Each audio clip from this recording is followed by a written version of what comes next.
Aujourd'hui, on est passé voir Thomas, notre marchand de thé bio. Bonjour, bienvenue.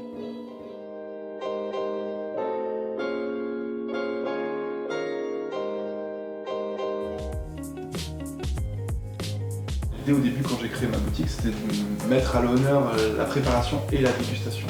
De pouvoir offrir des temps où on peut aller se découvrir soi au final à travers ses sens.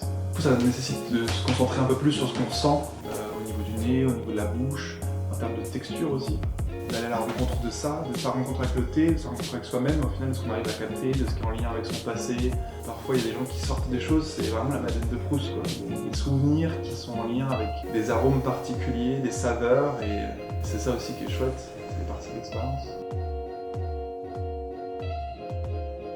Le fait d'avoir rencontré Arlette Remor, qui est la fondatrice des Jardins de Gaïa, ça a aussi influencé la façon dont j'avais envie de proposer le thé. Rechercher des produits qui sont à la fois bons, beaux, respectueux de la nature. Et quand on dit la nature, c'est à la fois la terre, mais aussi tous les êtres vivants. On parle de commerce équitable. Moi, je parle surtout de rémunérer au plus juste les mains de la terre à la terre. Tout le monde ait un salaire décent et puis que ça soit pas non plus exorbitant à la fin pour le consommateur. J'aime bien expérimenter. Je me considère pas comme un grand cuisinier, mais j'aime bien expérimenter. Parfois ça donne vraiment du goût, parfois ça vient juste colorer. Ça donne des recettes assez fascinantes. C'était sur les conseils d'un client pâtissier qui m'a dit « Ah, il faut faire un beurre avec le thé vert ». C'est une très bonne idée, je trouve ça génial, notamment pour faire des gâteaux.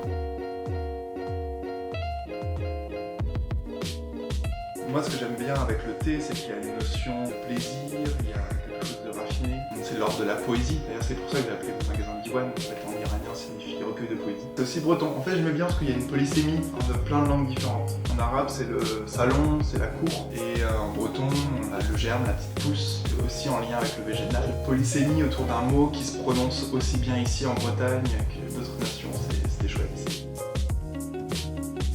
Ce que j'ai essayé de faire ici, un lieu qui invite à prendre le temps, à voyager, à plaisir de la volupté des sens et au final s'offrir le luxe de plantes qui viennent du bout du monde, qui ont à chaque fois une histoire. C'est aussi pour ça que le but c'était de mettre le thé accessible à tout le monde et même les grands thés. C'est une des raisons qui m'ont poussé à vendre au gramme, l'autre raison étant d'éviter le gaspillage. Je trouve ça chouette de se dire que même des gens qui n'ont pas forcément les moyens, j'ai des étudiants qui viennent m'acheter 10 grammes de grand thé japonais pour le plaisir. En fait c'est marrant parce que j'ai fait une école de commerce, donc pour devenir commerçant c'est pas mal. Et bah moi ça m'a plutôt bien réussi. L'été c'est un peu marrant, ça se produit un petit peu aussi en fonction des saisons. Et on a un lien avec les saisons. Le thé vert, le thé blanc, plutôt printemps-été, et thé noir, les thés sombres qui sont plus sur des choses épicées, boisées, un peu terreuses. Ouais, l'automne, l'hiver.